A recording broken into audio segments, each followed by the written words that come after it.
takot at pangamba ang bumalot sa puso ni Carol simula pagkabata hanggang sa siya ay mag-asawa. Nag-umpisa ito nang bigla silang iwan ng kanyang ama para sumama sa pangalawa nitong pamilya. Gumuho yung mundo ko. Kasi yun nga daddy's girl and I love my dad very much. We felt betrayed na bakit ganoon, dad? Especially nga hindi siya nagpaalam ng nothing, no hint. Nang magkaroon si Carol ng sariling pamilya, ang kanyang masakit na karanasan sa ama ay lubhang nakaapekto sa relasyon niya sa asawa. Lahat na lang ng tao, feeling ko na mahal ko, will betray me. Nandun nga yung fear na rin, and yung doubt lagi na yung nagsiselos ka, na yung since takot ka na baka maulit. Hanggang dumating sa punto na ang mga kinatatakutan ni Carol ay nagkatotoo sa kanyang pamilya. Nawala ng trabaho ang kanyang asawa at nahulog sa matinding depresyon. Parang wala siyang pakialam noon kung meron ba kaming kakainin or what. He was there. Magkasama kami physically. Pero sa akin, emotionally, he was distant from us. Not only sa akin, kung hindi sa mga anak ko. Sa gitna ng bigating ito sa buhay ni Carol, nasumpungan niya ang programang The 700 Club Asia. May sinabi yung host na, He is your father, God is your father. He will never leave you, He will never forsake you. And talagang doon, iyak ako ng iyak. Ang Lord ang nagpuno ng yung issues ko dati. Kumbaga yung mga hurt. Nang gabing yun, tinanggap ni Carol ang pag-ibig na alay ng Panginoong Hesus sa kanya. Dito nagsimula ang unti-unting paghilom ng naranasan niyang sakit mula sa mga mahal sa buhay. Lahat yung bigat na dala-dala ko, parang nawala lahat. Tinanggal ng Panginoon. I am able to love them and I am able to forgive them because I know that I have a father and I have a husband, and that is Jesus who loves me unconditionally. Sa pagbabasa ni Carol ng Biblia at pagdarasal sa Panginoong Hesus, lalong tumibay ang pananampalataya niya sa Diyos Ama. Di katagalan, isang panalangin niya ang sinagot ng Diyos habang nanonood ng programa. Alam ko yung sinabi ni Sir Peter na nawawalan ka na ng pag-asa kasi ang tagal mo nang walang trabaho. This week you will find a job. Clean ko yun para sa husband ko. At nagkatotoo nga ang pinanghawakang salita ni Carol para sa kanyang asawa. Makalipas lamang ang ilang araw, natanggap ang kanyang asawa bilang architect sa Iligan. And now, he is providing and bumabawi talaga sa family. And not only that, most importantly, ni-restore ng Panginoon even yung husband ko, yung relationship niya sa Panginoon. Matagal mang pinagharian ng masasakit na karanasan ang buhay ni Carol. Napagtanto niya na kailanman ay hindi siya iniwan ng Panginoon. Sa bandang huli, nadaman niya ang di matatawarang pag-ibig nito sa kanya at sa kanyang pamilya. God is faithful talaga. Every day, talagang makikita mo that He is your refuge, your peace, your joy, your strength, your provider, your comfort. Lahat. He's my all. Madalas nagtataka tayo kung ano ang kinatatakutan natin, yun pa ang mas nangyayari sa atin. Bakit nga kaya ano? Unang-una, ang takot o fear ay isang natural na emotion ng tao. Nilagay ito ng Panginoon sa emotion natin para magbigay sa atin ng warning na dapat mag-ingat o ihanda tayo sa maaaring mangyaring hindi maganda. Fear actually helps to protect us. Pero yung pinagdaanan ni Carol ay higit pa sa takot. I think it's more of a trauma. In the Greek language, trauma means wound.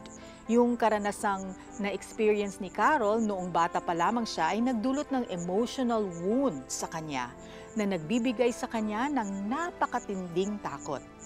Matinding takot na nakakaapekto na sa kanyang relasyon sa asawa.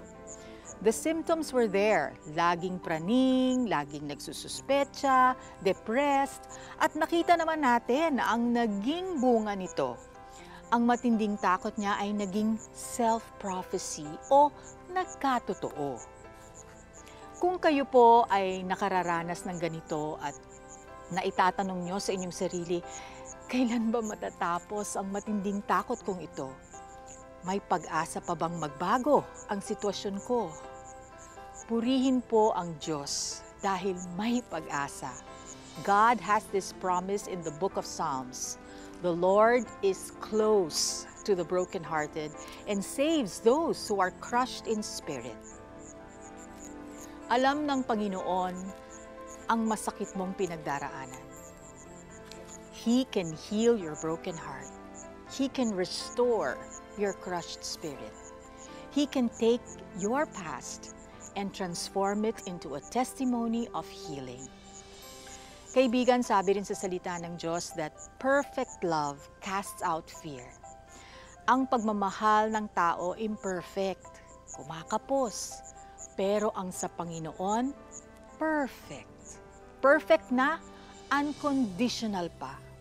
Saan ka man naroroon, anuman ang bigat ng iyong sitwasyon, makakaasa ka na He loves you and He is ready to set you free from your fears. Let's pray. Lord, salamat. You are greater than my fears, nearer to me than my problems, and you are ready to rescue me. Thank you for demonstrating your love for me on the cross.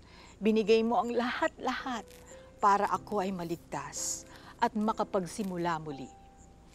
Patawarin ninyo ako sa aking mga kasalanan at sinusuko ko ang buhay ko, ang lahat ng fears ko.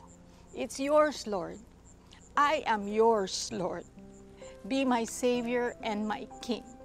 Help me be free to love you, follow you, and live without fear. In Jesus' name, amen.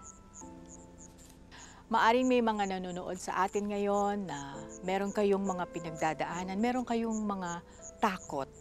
You know, let's come to the Lord again because He's the only one who can deliver us. Let's pray. Father God, there are people watching right now that they have financial fears, fears of the future. Meron din silang anxiety over their family, the future of their family. Lord, binibigay namin sa inyo lahat ng ito. The Lord is saying, do not fear, for I am with you. Do not be dismayed, for I am your God. I will strengthen you and I will help you. Your future is mine. I am holding it in my hands, so do not fear. Merong nanonood sa atin ngayon, meron kang cancer sa dila, in your tongue. The Lord is healing that right now in the name of Jesus. There's someone who has hearing problems. The Lord is just right now clearing your ears in the name of Jesus. There's also someone who has stomach pain. Hirap ka na, masakit na masakit. The Lord is rebuking that pain. Receive your healing in the name of Jesus. And there is also someone watching us who has brain tumor. The Lord is healing you right now. Receive it in the name of Jesus. Thank you, Father. Thank you, Lord. Panginoong Jesus, natanggap ko po kayo na aking Panginoon at tagapagligtas. Sumabay ka ba sa panalangin upang tanggapin si Jesus? Narito ang CBN Asia Prayer Center para sa iyo 24/7 upang tulungan kang magsimula ng panibagong buhay na punong-puno ng pag-asa, kapayapaan at tagumpay. Just text YES, your name and location o mag-chat sa The 700 Club Asia Facebook Messenger.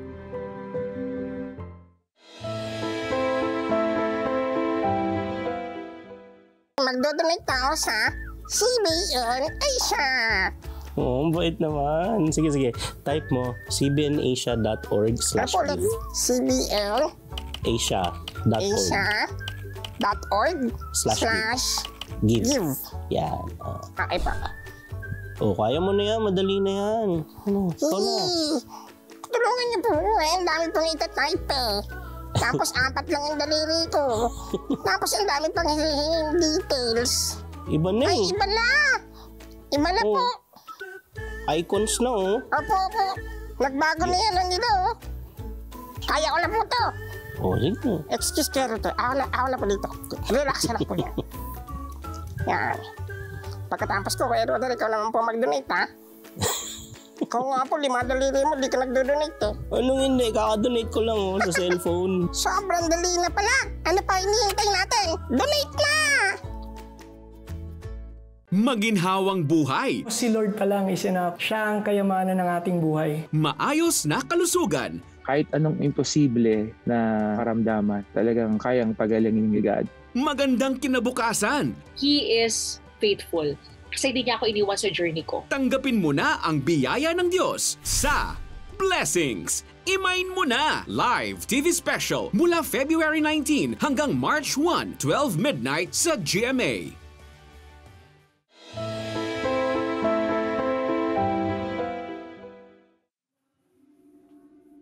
Every time I look at the mirror, pangit ako sa sarili ko. Hindi ako yung nakikita ko. Ang nakikita ko yung kung ano mang espiritu na nag-cause ng sakit na yon. I see a gray figure na parang scary siya. Yan ay isa lamang sa naging epekto ng takot kay Dab simula nang siya'y dapuan ng sakit na systemic lupus erythematosus, isang autoimmune disease kung saan ang immune system ng ating katawan ay inaatake ang ating sariling healthy tissues. It started with fever, nilagnat ako. Tapos, madalas din kasi nabibilad ako nun sa araw. Actually, before, hindi talaga ako nagpapayo. And then, lumabas yung parang mga rashes. So, akala ko allergy lang siya. So, yun, pa-check up ako. And then, dun sa clinic, kung saan ako nagpa-check up, matagal until sa nalipasan ako ng gutom. Tapos, late in the afternoon, nag-chill na ako. No? Then, tuloy-tuloy na siya. Nagpa-confine na ako sa hospital. Bukod sa kalbaryong dulot ng sakit, dagdag pa ang kawalan ng pambayad sa ospital kung kaya't nagdesisyon ang kanilang pamilya na sa bahay na lamang siya magpagaling. So doon ko lang na-connect ang mga bagay-bagay. Doon ko lang napagdugtong-dugtong na hindi lang siya simpleng sakit dahil ganito-ganyan. My father would remind me na go back to the basic. Kinukuha ng Panginoon yung attention mo. Masyado ka nang napapariwara. Nagiging palalo ka na. You're becoming a prodigal daughter. Alam ni Dab sa kanyang sarili na mayroong kinalaman ang mga nagawa niyang pagkakamali.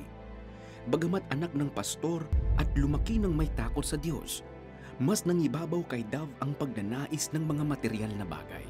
Iyon ay nadagdagan pa ng pagkasabik ni Dab sa buhay Maynila. Bagay na kanya namang nakamit. Ngunit, ito rin ang naging daan upang siya'y magpabaya sa kaniyang kalusugan. Sa province, yung mga pagkain namin is puro gulay and isda. Dito pala sa Manila, almost lahat ng pagkain dito is processed or fast food. Sa sobrang excitement ko, kinalimutan kong kumain ng gulay at isda. May mga kasalanan din akong nakumit na ginawa ko sa katawan ko by living an unhealthy life, di ba? Sabi sa Bible, yung katawan natin is the temple of the Holy Spirit, so you have to take care of it. Ako, hindi ko siya inalagaan. There is this one incident na I had to cry hard against a wall. Umiyak ako sa Panginoon. Sabi ko, Lord, gusto ko pang mabuhay so that I can have a chance na bumawi una sa pamilya ko, sa mga pagkukulang ko sa kanila. And then sa inyo, bilang anak mo, kasi kailangan bang dumating sa point na to para ma-realize ko kung gaano kalaki yung nawala sa akin dahil hindi ko siya in-spend sa inyo. Sabi ko, bigyan mo pa ako, Lord, ng chance na mabuhay. Sa rurok ng desperasyon ni Dab, doon niya naengkwentro ang Diyos na buhay. Merong parang may dumaan sa likod ko na parang siyang malamig na bagay na pumasok, dumaan sa spine ko. Tapos yung mga bone pains ko that time, nawala siya. Na after that, tumayo ako. Tapos lumabas ako na parang gusto ko nang lumabas talaga ng bahay at magliwaliw kasi pakiramdam ko natanggal lahat. Yun ang naging hudyat ng pagbabalik ni Dab sa kaniyang relasyon sa Panginoon. Ang sakit na kanyang naranasan ay nagturo ng disiplina sa kanya upang mamuhay ng malusog. Yun din ang naging daan para makatulong siya sa mga taong dumaranas ng malalang sakit. Nagsimula ring bumuhos ang pagpapala sa kanyang buhay. Pinarealize sa akin ng Panginoon na mahal kita, no matter how you look like or kung ano pa ang naging past mo or kung ano pa ang ginawa mo. I love you so much that my son Jesus died for you. Binigay ko yung Panginoong Jesus in exchange for your salvation. Mas lalong lumalakas yung pananampalataya ko na yung pangako ng Lord, totoo siya, nakakamtan ko siya. And kapag sinabi ni God na I know the plans I have for you, plans to prosper you, not to harm you, plans to give you hope in the future, which is in Jeremiah 29:11. It happens. Nangyayari siya kasi kung titingnan ko yung buhay ko ngayon compare noon, papunta na ako dun sa plan ni God eh. Prosperity, plans to prosper you, not to harm you, plans to give you hope in the future. So pag inaalala ko yung nangyari sa akin, sabi ko, hindi talaga to yung plano mo na masaktan ako at mahirapan ako eh. Sino ba namang gugustuhin yung sitwasyon na may sakit ka, wala ka pang panggastos? Part lang yon ng process na kailangan mong pagdaanan para makarating ka dun sa pangako ng Panginoon. Alam niyo po si Dove, habang nakikinig ako sa kwento niya, no, para po siyang pinagdaan ni Lord sa isang desert. No? Alam niyo ba, I was in a Hebrew language class and desert actually means a door. A door. Ibig sabihin, it's an invitation. God's invitation na ma-experience niya ang Panginoon and His promises. And that's what Dove experienced. You know, she was able to see the goodness of God, you know, even through her trial. And not only that, you know, she was also able to desire to be a better person. You know, she applied changes in her life through the help of the Holy Spirit. So more than changing her diet, managing stress, and changing her lifestyle in general, what Dove needs is a radical change in her soul and spirit. A new diet for her soul, and that is the Word of God. Sabi nga sa Matthew 4:4, it is written, "Man shall not live on bread alone, but on every word that comes from the mouth of God." At nang sinimulan nga ni Dove ang bagong diet na yon, hindi lang kagalingan ang natanggap niya. She is now enjoying a fulfilling life with the Lord. Hindi lang si Dove ang nag-e-enjoy. Maging ako ay enjoy dito sa Galilee Wonderland Resort Hotel, a biblically inspired theme park located in Bustos, Bulacan.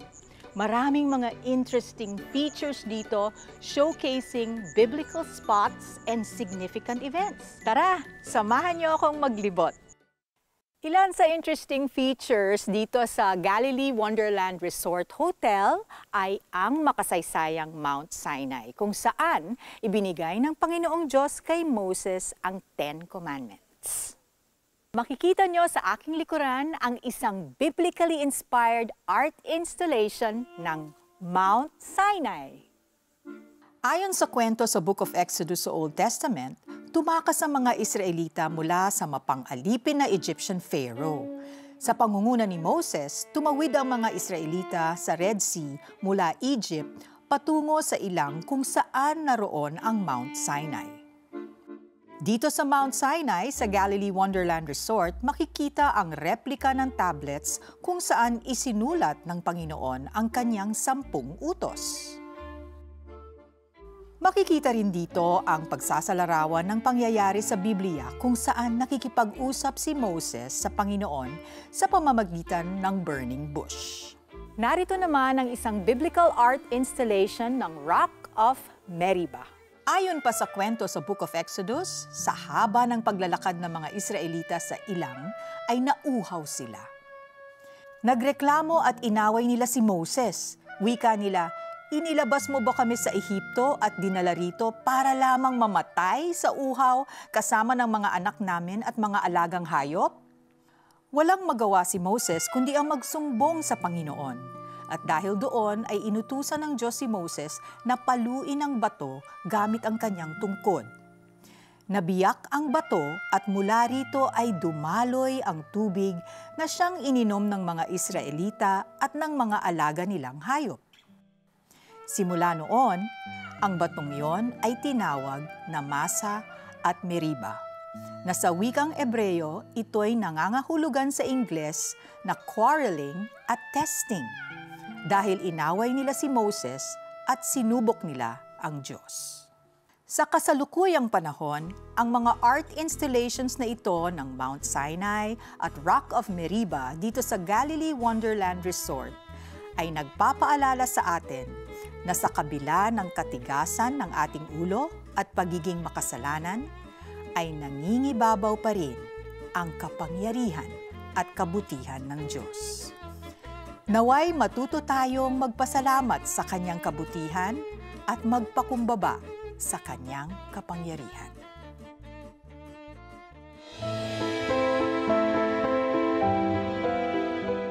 Being rich is beyond money and material wealth. To be rich is to be able to give freely and unconditionally. Get the keys to real fulfillment through the power of giving in an exclusive audio teaching by Peter Kairos. Real joy for any amount you choose to donate. You are giving because your heart is blessed, so you can always trust God to meet all your needs. Be a CBN Asia partner today. Ang word ni Lord ay isang tanglaw. Ilaw kapag madilim, para di ka maligaw. The best kung babasahin mo araw-araw. Ito ang Tanglaw, a devotional app where you can read and listen to God's Word anytime and anywhere. Madaming lessons and memes na madaling i-share. Made for you by friends who care. Get the Tanglaw app.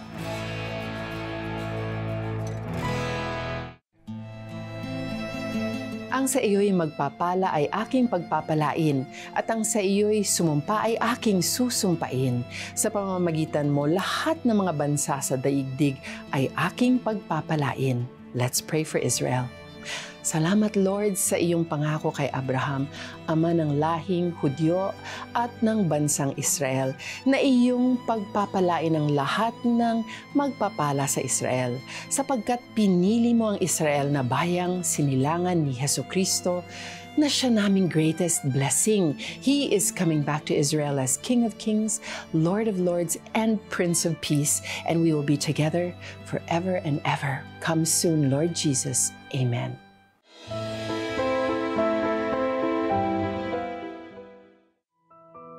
Ipinanganak si Candice sa California, USA at galing sa isang mayamang pamilya. Hudyo ang mga magulang ni Candice at ang kaugalian na iyon ay ipinamulat sa kanilang magkakapatid. Sunod man sa luho ng mundo, tila may kulang pa rin sa buhay ni Candice. I did feel a little out of place as a child. I felt at times different than the other children. Dahil dito ay maagang namulat si Candice sa alak, sigarilyo at droga. My sister, who's 10 years older, began to partying a lot. I was smoking crack cocaine at 16, 17 years old. Ngunit hindi alam ni Candice na ang mga panandaliang kasiyahang iyon ay may kakambal palang panganib. I knew it was wrong what I was doing, but at this point, I could not stop. Nang minsang bumisita si Candice sa kapatid na nasa South America, dun niya nakilala ang kanyang asawa. Subalit, hindi nito alam ang matinding kinakaharap ni Candice sa droga. He began to notice my behavior was strange. I was losing weight, and he couldn't believe that his beautiful bride from California had a whole nother life that he was not aware of. Bumalik ng California si Candice at naghanap ng mga pwedeng tumulong sa kanya mula sa kanyang adiksyon. Mula sa doktor, acupuncture, maging card reading at witchcraft at maging rehabilitation centers. Lahat ng iyon ay hindi nakatulong upang malunasan ang pagkalulong ni Candice. Then I decided, well, maybe I would have a child. And I got pregnant, and I soon discovered after I had my son that a baby could not give me freedom. Then I ended up having another baby, and I had my daughter. And right after I had my daughter, I was using again. So at this point, I'm still doing drugs, but in Florida, there's police. And at this point, I get arrested for the first time and I get put in jail. Dahil sa lumalalang adiksyon ni Candice, nilayasan siya ng kanyang asawa. Bit-bit nito ang dalawa nilang anak. When I lost the children, I had nothing else to live for, and I began walking the streets. Ilang beses na nagpabalik-balik sa kulungan si Candice dahil sa droga. Nang minsan makipagtalo siya sa isang cell guard, sa Bartolina ang bagsak niya. You get one thing in solitary confinement. You get a Bible. Dahil isang Hudyo, hindi naniniwala si Candice kay Jesus. Kaya't pinunit niya ang New Testament sa Bible na naroon sa loob ng Bartolina. Ngunit naisipan ng isa sa kanyang kapwa preso na palitan iyon ng Bibliang may luma at bagong tipan. As I was reading, God just was speaking to me. And I'm reading about Jesus. The weighty glory of the Lord came into that cell. And I was so consumed by His love and His glory. So after 20 years of being in complete bondage, a complete drug addict, I felt more free in an 8x10 cell. Hindi man tuluyang nakasama ni Candice ang asawa at anak, ay nagkaroon pa rin sila ng magandang relasyon matapos makita ang magandang resulta ng pagbabago sa buhay ni Candice. So today I get to go around the world. I get to go to jails. I'm part of a ministry called Agape Freedom Fighters, and we fight for people to have freedom. We fight for people to be completely and totally healed. We go around the world equipping and training believers in the truth of God. Ang kapayapaan at kalayaang naranasan ni Candice sa loob ng kulungan ang nagbigay ng bagong buhay sa kanya. In Christ, all things have passed away and all things have become new. And it doesn't matter what you've done. It doesn't matter who you were before Christ. I am a new creature in Christ Jesus. Tingnan nyo nga naman, sa kulungan pa nakaranas ng kalayaan si Candice. That's the transforming power of God's Word. Candice's incredible story shows that God can transform anyone's life, no matter how far they've strayed. Despite her addictions and rejection of Christ, God still pursued her. This gives us hope that God can reach even the most hardened hearts if we share His unconditional love. Let Candice's story inspire us to never give up on praying for people and showing them the compassion of Jesus. As 2 Corinthians 5:17 says, "Therefore, if anyone is in Christ, he is a new creation. The old has passed away, behold, the new has come." Praise God! Ang lahat ng kwentong feature namin sa episode na ito ay patunay lang na with God, there are no hopeless cases. From this scenic Galilee Wonderland Resort Hotel in Bustos, Bulacan, we bid you farewell for now. May God bless you and keep you, and may He make His face shine upon you and give you peace. Ngayong Huwebes, bakit labas-masok ng kulungan si Jonathan simula pagkabata? negosyo na apektuhan dahil sa pagsabog ng tahal at pagkalat ng COVID-19. Paano makakabangon? Alamin naman natin ang mga hamong hinarap ng negosyanteng nagpatayo ng makasaysayang water park resort sa Bulacan. Lahat ng yan dito lang sa The 700 Club Asia. Huwebes, alas 12 ng gabi sa GMA.